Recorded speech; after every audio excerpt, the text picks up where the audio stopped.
महाभारत युद्ध का 18वां दिन कुरुक्षेत्र की धरती रक्त से भर गई। भीष्म गिरे, द्रोण मरे, यहाँ तक कि कर्ण भी धराशायी हो गया। किंतु युद्ध अभी शेष था। यह युद्ध रणभूमि में नहीं, बल्कि एक आहत योद्धा के दिल में चल रहा था। एक ऐसा योद्धा जिसे इतिहास ने छुपा दिया। उस रात शिविर के भीतर उस योद्धा ने जो किया वो महाभारत का सबसे भयानक अध्याय था। यह था महाभारत का 19वां दिन, जिसे कोई नहीं जानता, पर जिसने पांडवों के वंश को मिटाने की कोशिश की और जन्म दिया। एक श्रापित अमृता को यह योद्धा कोई और नहीं बल्कि द्रोण पुत्र अश्वत्थामा था। मित्रों, आज की वीडियो में जानिए अश्वत्थामा के रक्त रंजित प्रतिशोध की कहानी, जिसे ग्रंथों ने सौप्तिक पर्व कहा, पर हम कहते हैं महाभारत का सबसे खतरनाक दिन। महाभारत का युद्ध समाप्त हो गया था। धर्म की जीत और अधर्म हार चुका था। शिविरों में शांत वातावरण था, पर एक योद्धा था जो शांति से भरा नहीं था। वो चुप था, लेकिन उसके भीतर युद्ध की ज्वाला धक रही थी।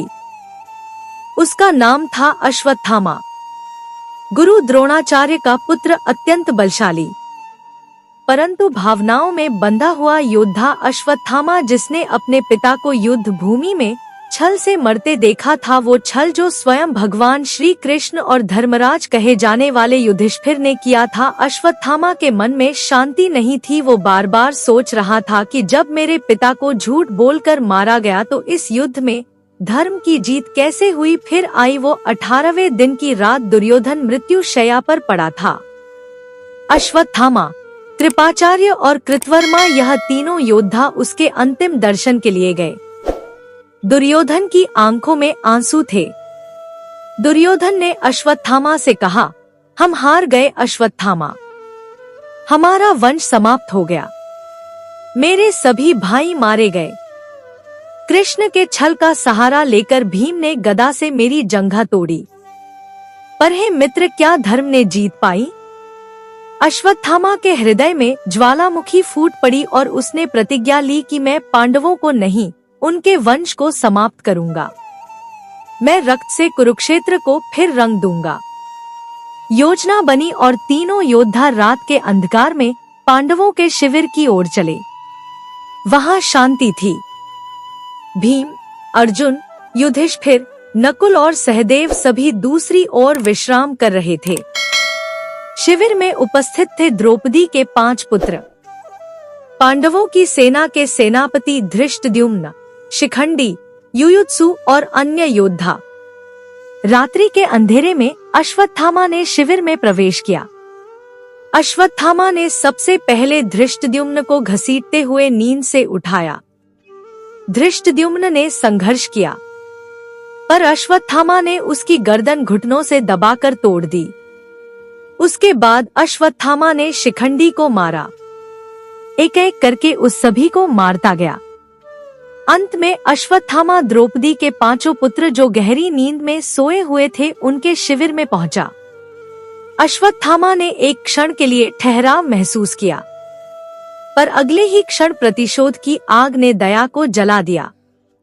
अश्वत्थामा ने द्रौपदी के 5 पुत्रों को तलवार से काट डाला। भोर होने पर जब पांडव और द्रौपदी शिविर लौटे तो शिविर में चारों ओर शव पड़े थे। उन शवों के बीच सबसे क्रूर दृश्य था। द्रौपदी के 5 पुत्रों के शव जो नींद में ही मार दिए गए थे। द्रौपदी ने जब अपने पुत्रों की रक्त से सनी लाशें देखी तो वह चीख उठी। चीखते हुए द्रौपदी ने युधिष्ठिर से कहा, हे धर्मराज, यह कैसी विजय है। आखिर मेरे पुत्रों का क्या दोष था।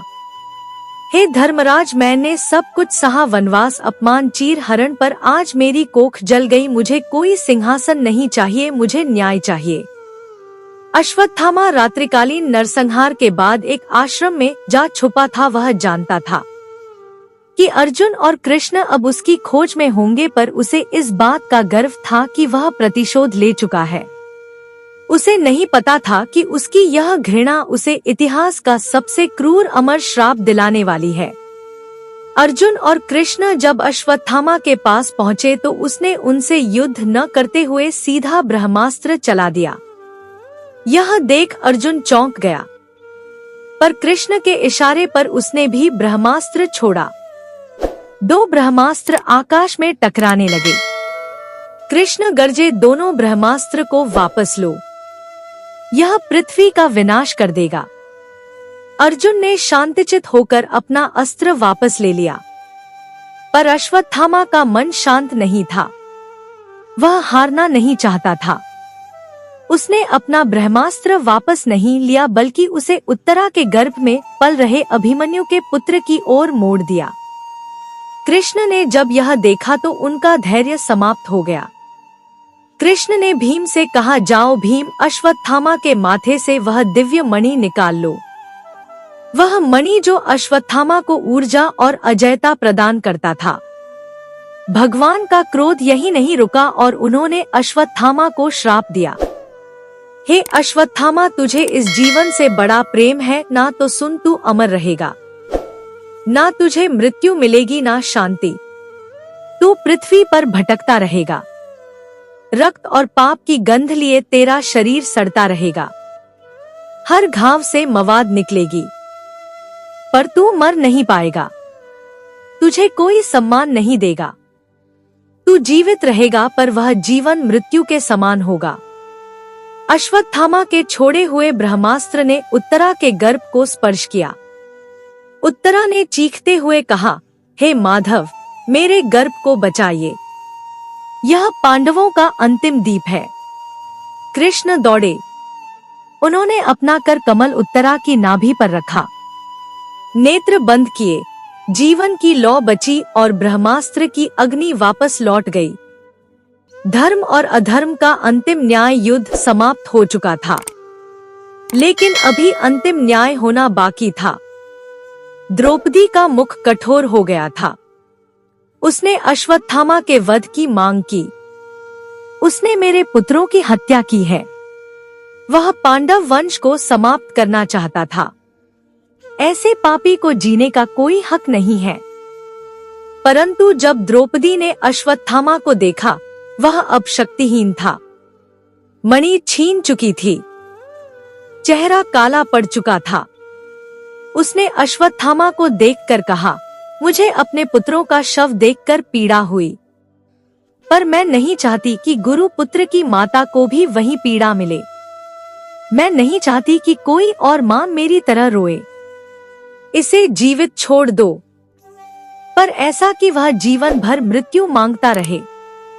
अश्वत्थामा अब अकेला था। वह किसी आश्रम, किसी तीर्थ, किसी जंगल में नहीं रुकता। कहते हैं, उसकी देह पर घाव कभी नहीं भरते। उसका चेहरा समय से भी बूढ़ा हो चुका है, पर आंखें वही हैं जिन्होंने महाभारत के अंतिम नरसंहार को देखा। भारत के अनेक क्षेत्रों में मान्यता है कि अश्वत्थामा आज भी जीवित है। कहते हैं, उसके शरीर से तेज गंध आती है। घाव कभी भरते नहीं। वह गुफाओं, जंगलों और निर्जन स्थलों में भटकता रहता है, मुक्ति की भीख मांगता हुआ। क्या अश्वत्थामा आज भी जीवित है?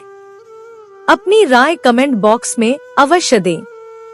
उम्मीद करती हूँ यह जानकारी आप लोगों को अच्छी लगी होगी। अच्छी लगे तो लाइक करें, अपने दोस्तों के साथ शेयर करें, मेरे चैनल को सब्सक्राइब करें और कमेंट में जय श्री कृष्ण अवश्य लिखें। कहानी सुनने के लिए बहुत बहुत धन्यवाद। मिलती हूँ एक और अच्छी कहानी के साथ।